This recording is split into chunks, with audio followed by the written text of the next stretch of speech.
vous qui êtes réalisateur français et qui vivez à Kiev avec votre épouse depuis près de 8 ans. Vous avez fait le choix de rejoindre l'armée ukrainienne. Je précise que vous avez aussi réalisé un film choc qui imagine Paris bombardé par les frappes russes. On va également parler de votre association, parce que vous êtes là aussi à Paris pour aider les Ukrainiens, pour aider la résistance.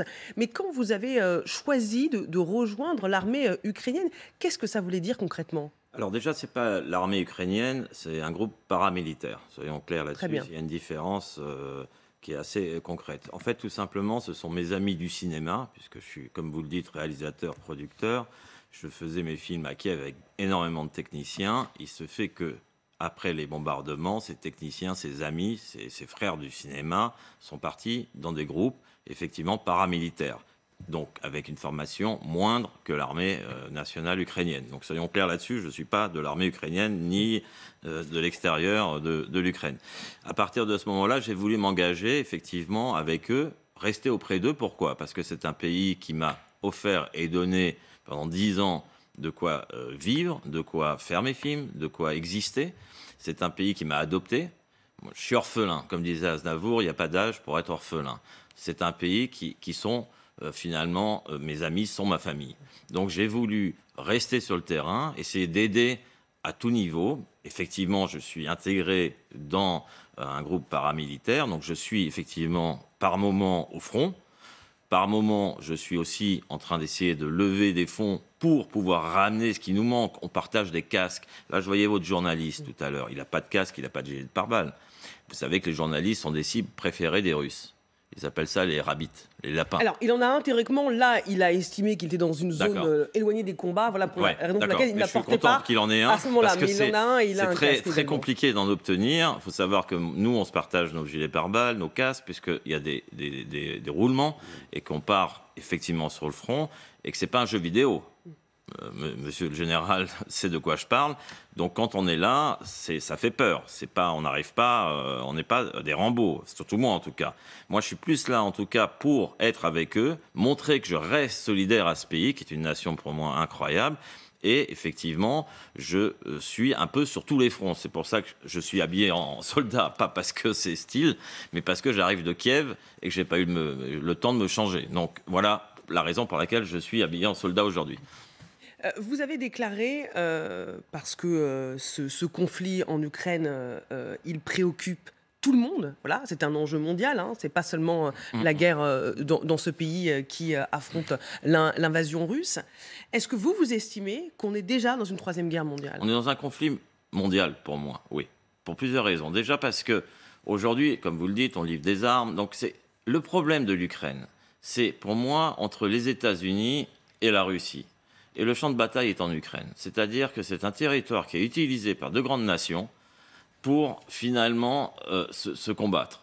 Et c'est ce qui est terrible dans cette guerre, c'est que c'est le pays ukrainien qui souffre, c'est la souffrance de ce pays qui est finalement juste un terrain de jeu pour la Russie et les États-Unis.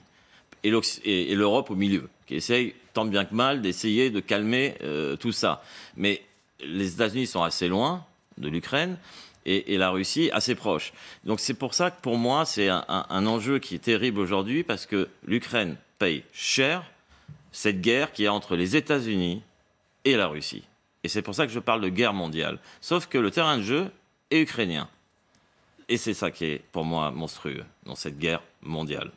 Pour alerter les esprits, vous avez réalisé ce film qui est devenu viral et qui a été partagé je ne sais combien de fois, où vous imaginez ce que pourrait être Paris frappé par des avions russes, ce qui se passerait sur la Tour Eiffel, ce qui se passerait dans les rues de la capitale. C'est un film choc pour que les gens prennent conscience de ce que vivent les Ukrainiens en ce moment depuis 28 jours face à l'invasion russe. C'était pour créer un électrochoc. Oui, alors déjà c'est un film d'anticipation, c'est pas une commande du président Zelensky, puisqu'on a pensé que c'était ça. C'est vraiment un film d'anticipation. Est-ce qu'on aurait pu penser qu'en 1938, si moi en 1938, madame, je vous disais, vous allez voir Hitler en 42 descendre les Champs-Élysées, ou en 43, est-ce que vous n'allez pas me dire, monsieur Marco, arrêtez, mais c'est ce qui s'est passé. Vous savez, il y a quelqu'un qui dit, celui qui veut vivre est condamné à l'espoir. Et ça, c'est une phrase pour moi qui est très forte. Celui qui veut vivre est condamné à l'espoir. Donc vous ne pouvez pas imaginer aujourd'hui Paris sous les bombes. Eh bien, peut-être que vous allez voir Paris sous les bombes, et je ne le souhaite pas, bien évidemment. Je n'ai pas envie que Paris, ma ville, devienne non pas une ville de lumière, mais une ville noire et obscure.